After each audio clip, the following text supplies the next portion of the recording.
Кандай кылсам болот, анан баягы китептердин баарын аңтарып, кандай кылыш керек, эмне кылыш керек экенин анан 10 сотый жер, ошо 10 сотый жерге анан ошол именно бул аракет кылса берекет болот экен да.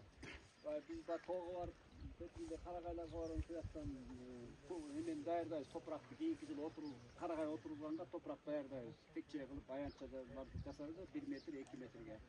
Анан ушул жерге 12ден тигилет. Анан барып жумушчулар иштеп атканда мен барып көз салып турам, анан бекер отурбайын деп анан бир кап бар эле, ошо капка кара топурактан салып, күнүгө бирден капты үйгө ташый бердим.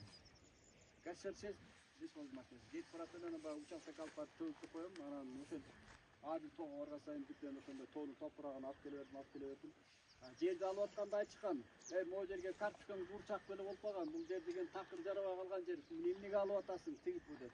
Мен просто эле мындай жолдун агырот астында эле тиги суу агып атат да, ошону көрүп эле ошол жактан суу алам деген ниеттен анан алам деп эле ушуну алып алдым да.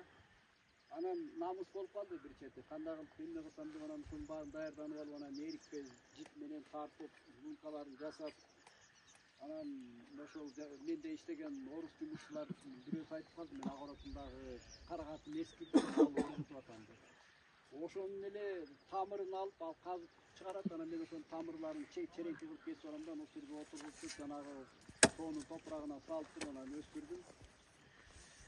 3-жылы 30 жерден 30 чака карагат алды, 35 чака карагат алды. Анан ал кезде баягы союз бар эле да. Кетиги Ташкенттин икарустары келет эле, ошол Өзбекстандан эс алуучуларды алып келет, анан ошол шабашка кылып кайра артка кетип атканда карагат жүктөп келет эле, анан тияка сатат эле.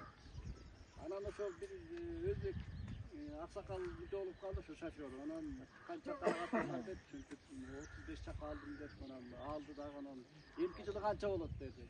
Анан мен ойлонбой туруп эле 100 чака алам деп койдум. Эмки жыл 100 чака алам. Точно дейт, анан точно десем, мен сага премиальный берем, эгер 100 чака ала алсаң, 100 рубль премия берем деди. Анан макул дедим. Анан кокуйду, анан аябай жакшы карадым. Анан кийинки жылы эми карагаттын шактары мындай эле ийип эле жерге жатып жаткалды. Анан агамдын, эжемдин кыздарын баарын алып келип, анан тердиттим, тигил келди, икарус алып келип токтотту. 100 коробка алып келиптир. Терип атабыз, баягы 100 коробка батпай калды. Дагы канча калды, кичине калды десем, дагы 35 коробка алып келди. 35 коробкага дагы терип, дагы батпай калды. Анан дагы 15 коробка алып келди, ошондо анан терилип бүтүп, анан дагы бир кичинекей участок калып калды. Анан ошондо мен ошондо рекорд койгон экенмин. Ошо 10 сотыйдан 1 тонна карагат алып турмун. Тигил өзбек сүйүнүп туруп, ошо 100 рубль үстү дагы 100 рубль премиальный деп туруп берди да.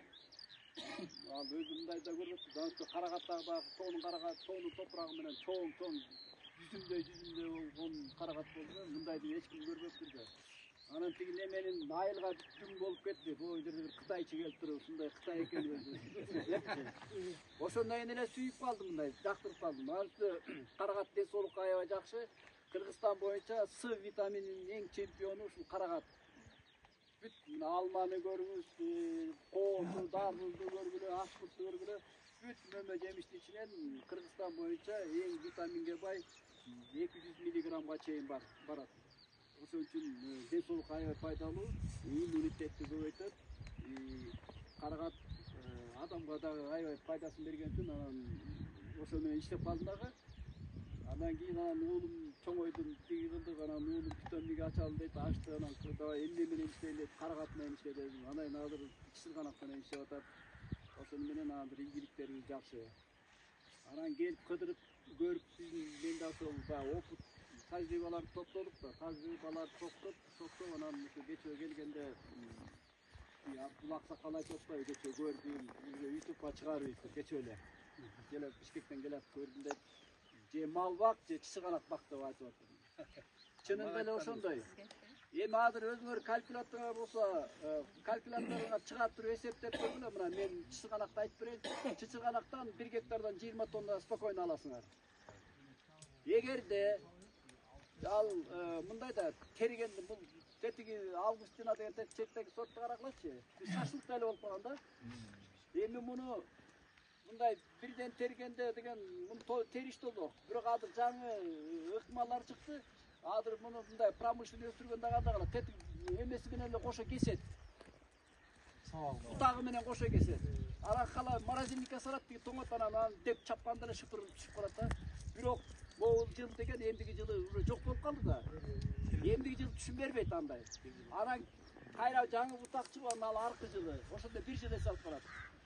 Эгерде азыр жаңы эмеси чыкты, мондай искек пинцет мондай ийген эмеси бар экен, мында салып туруп анда эле түшүп калат экен. Азыр биздегилер ошону менен оңой терип калды. Анда бутак сынбайт дагы, ошондо гарантированный гектарынан 20, 23, 25 тоннага чейин берет. Сортторуна жараша. Эми минимальный деп атам, средний деп 20 тонна барат. 20 тоннаны $2 көбөйтүп канча